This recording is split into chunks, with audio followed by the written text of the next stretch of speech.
நிறைய வீடுகள்ல நான் பார்த்துட்டு இருக்கிறேன், நிறைய குடும்ப சூழல்கள்ல நிறைய இதயம் சம்பந்தமான பிரச்சனைகள் இருக்கு, தூக்கமின்மை சம்பந்தமான பிரச்சனைகள் இருக்குது, அதிகமான அளவுக்கு பிரஷர் அதிகமான பிரச்சனைகள் இருந்துட்டு இருக்கு. அந்த ஃபேமிலியை தனிப்பட்ட முறையில் கவுன்சிலிங் பண்ணி கேட்கும் பொழுது கணவன் என்னோட நேரத்தை செலவு பண்ண மாட்டேங்கிறாரு, ஒரு நாளைக்கு 10 நிமிஷம் காமன் நேரம் கூட பேச மாட்டேங்கிறாரு, எப்ப பார்த்தாலும் வேலைன்னு கிடக்கிறாரு, வீட்டுக்கு வந்தா செல்லுன்னு கிடக்கிறாரு, கடைசியில எங்க தான் போகணும்னு எனக்கே தெரியல. இந்த மாதிரியான கீட்டமாக்கெல்லாம் நிறைய பேர் சொல்லிட்டு இருக்கிறாங்க. இது உண்மையா இல்லையா? யாரும் கையில தூக்க வேண்டாம், உண்மையா இருக்கிறதுக்கான வாய்ப்புகள் நிறைய இருந்துட்டு இருக்கு, பார்த்துட்டு இருக்கிறேன். சரி, அப்போ ஒரு கணவனுக்கு கேட்டாச்சுன்னா, சார் நான் உழைச்சாதான் சார் குடும்பத்தை காப்பாற்ற முடியும், நான் வீட்டுல உட்காந்து கொஞ்சிட்டு இருந்தா யாரு காசு கொடுப்பான்? இந்த கேள்வி கேட்கிறாங்க. நியாயம் தானே? கேட்கறதுக்கு நியாயமா தான் இருந்துட்டு இருக்கு. உழைக்கிற நமக்கு ஹார்ட் அட்டாக் வந்துச்சுன்னா நம்மளால தொடர்ந்து உழைக்க முடியுமா? சமைக்கிற நமக்கு ஹார்ட் அட்டாக் வந்துச்சுன்னா அந்த குடும்பம் சிறப்பா இருக்குமா? அப்போ உடம்புல வியாதிகள் வராம இருக்கணும்னா நம்ம மனசு எப்படி இருக்கணும்? மகிழ்ச்சியாக இருக்கணும். ஒரு புத்திசாலி 2 பேர் இருக்க வச்சுக்கோங்க, ஒரு 2 பேர்ட்டையும் ஒரு அறத்தை கொடுத்து ஒரு பெரிய மரத்தை வெட்ட சொன்னாங்களாம். ஒருத்தன் காலையில இருந்து சாயந்தரம் வரைக்கும் வெட்டிக்கிட்டே இருந்தானா காவாசி தான் அந்த மரத்தை அறுக்க முடிஞ்சுதான். இன்னொருத்த என்ன பண்ணானா, 1/2 மணி நேரம் வெட்டுவானா, அப்புறம் அறத்தை கூர் பண்ணானா, அறத்தை என்ன பண்றான் ஷார்ப் பண்ணிக்கிட்டு திரும்ப அறுத்துட்டே இருந்தானா, மத்தியானத்துக்குள்ள அறுத்துட்டானா. இதுல 2 பேர்ல கடினமாக உழைச்ச முதலாமவன் புத்திசாலியா, கிடைக்கிற நேரத்துல அறத்தை கூர் பண்ணி ரெஸ்ட் எடுத்து அறுத்தனும் புத்திசாலியா? 2ஆம் அவன் தான் புத்திசாலி. மாங்கு ஓடிட்டு இருக்கிறவங்க, குடும்பத்துக்கு நேரம் செலவு பண்ணாதவங்க, பொண்டாட்டி பிள்ளைகளோட 10 நிமிஷம் கூட ஒரு நாளைக்கு பேசுறதுக்கு நேரம் இல்லைன்னு பொய் சொல்றவங்க 1ஆம் நபரை சார்ந்தவர்கள். அப்படி யாராவது இங்க இருந்தீங்கன்னா நாம் 2வது புத்திசாலி நபர்களாக மாறிக்கணும். இப்போ வர காலத்துல மனம் சம்பந்தமான பிரச்சனை, மனசுனால ஏற்படுற தூக்கமின்மை, மனம் சரியில்லாம ஏற்படுற இதய பிரச்சனை, மனம் சரியில்லாம ஏற்படுற எலும்புகளின் பலகீனம் நிறைய லெவல்ல வந்துட்டு இருக்கு.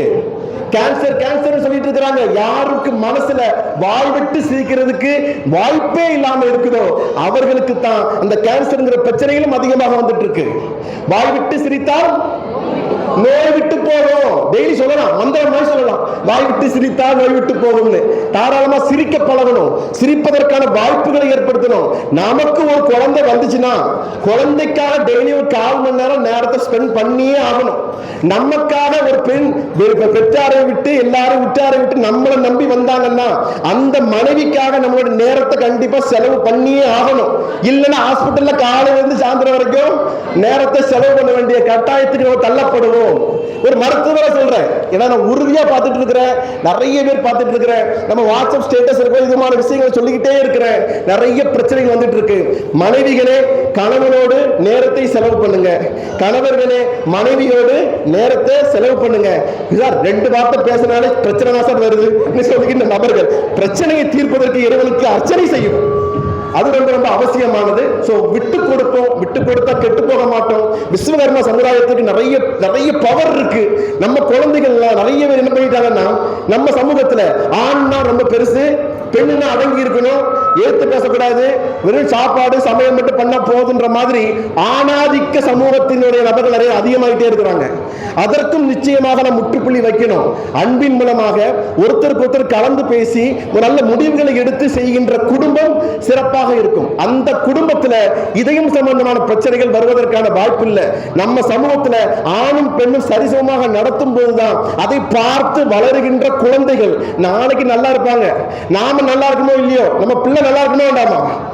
நாம எப்படியா போயிட்டு போறோம், நம்ம பிள்ளைக்கு மனசு நல்ல பதிவுகளை ஏற்படுத்தணுமா வேண்டாமா? அதுக்காக நடிக்கவாது வேண்டாமா? கொஞ்ச நாளைக்கு நீங்க கணவன் மனைவி அன்பா நடிச்சாலே அது இயல்பாக மாறிடும்.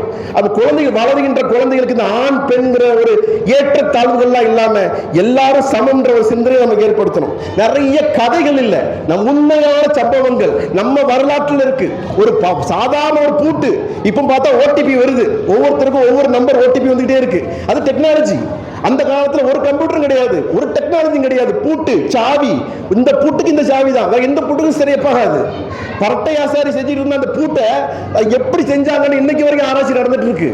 அந்த காலத்திலேயே எந்த விதமான வசதிகள் இல்லாத காலத்திலேயே மிகப்பெரிய வானளாவிய கட்டிடங்கள் இருக்கு. இன்னைக்கு உள்ள மிஷினை வச்சு பார்த்தா கட்ட முடியல.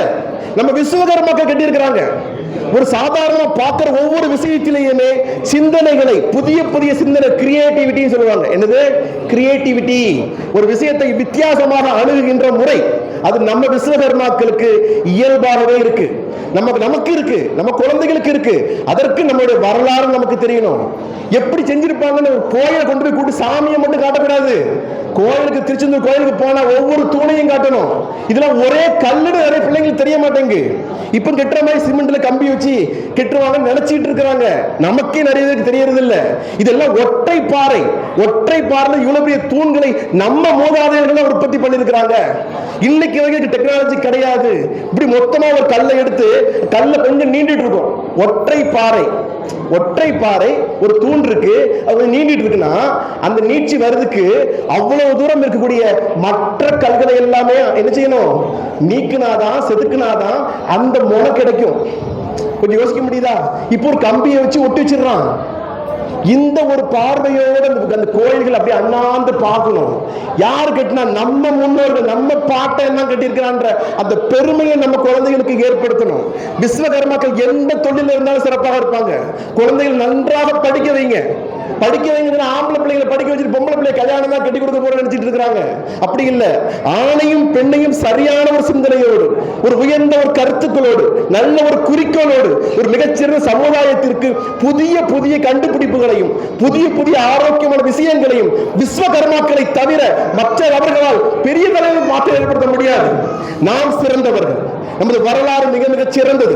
உன்னதமானவர்கள், படைப்பு தொழிலில் ஈடுபட்டவர்கள், ஒவ்வொரு செயலுக்கும் ஒவ்வொரு அர்த்தங்களை கண்டுபிடித்தவர்கள், வெள்ளக்கார வருவதற்கு முன்னாடி ஒவ்வொரு சாஸ்திரங்களையும் ஒவ்வொரு பஞ்சாங்கத்தையும் வடிவமைத்தவர்கள். அந்த அளவுக்கான புரிதல்களை நம்ம குழந்தைகளுக்கு ஏற்படுத்துவோம். ஆண்களும் பெண்களும் ஆரோக்கியமாக இருப்போம், குடும்பத்தில் மகிழ்ச்சியாக இருப்போம். 4 மணி நேரம் வாய்ப்பு கிடைச்சா சண்டையாவது போட்டுட்டு கண்டிப்பா கொஞ்ச நேரம் சமாதானம் ஆகிடும். டைம் அனைவரும் பரிசீலனை கொடுக்க வேண்டியது இருக்கு. ரொம்ப மகிழ்ச்சி. ஒரு நல்ல ஒரு ஆரோக்கியமான ஒரு தளத்துல ஆரோக்கியமான கருத்துக்களை பகிர்வதற்கு, அதுவும் நம்ம சாத்தான்குளத்துல உங்க எல்லாரும் முன்னாடி பேசுறது, நமக்கு தெரிஞ்ச நபர்கள் முன்னாடி பேசும்போது கூடுதல் மகிழ்ச்சியா இருக்கும்ல. ஏன்னா சாத்தான்குளம்ங்கிறது நம்ம ஜெய்கே மருத்துவமனைக்கு பெரிய லெவலில் தான் புகுந்து வீடு மாதிரி, பிறந்த வீடு அது புகுந்து வீடு மாதிரி சாத்தான்குளம். அந்த அளவுக்கு சாத்தான்குளத்துல மக்கள் ரொம்ப அன்பான மக்கள். உங்களுடைய தொடர்ந்த ஆதரவு நம்ம ஜெய்கே ரொம்ப ரொம்ப மகிழ்ச்சி, வளர்ச்சி அத்தனையும் கொடுக்கிறதுனால எல்லாருக்கும் இந்த நேரத்தில் என்னுடைய நன்றி உணர்வை வாழ்த்துக்களாக தெரிவித்துக் கொள்கிறேன்.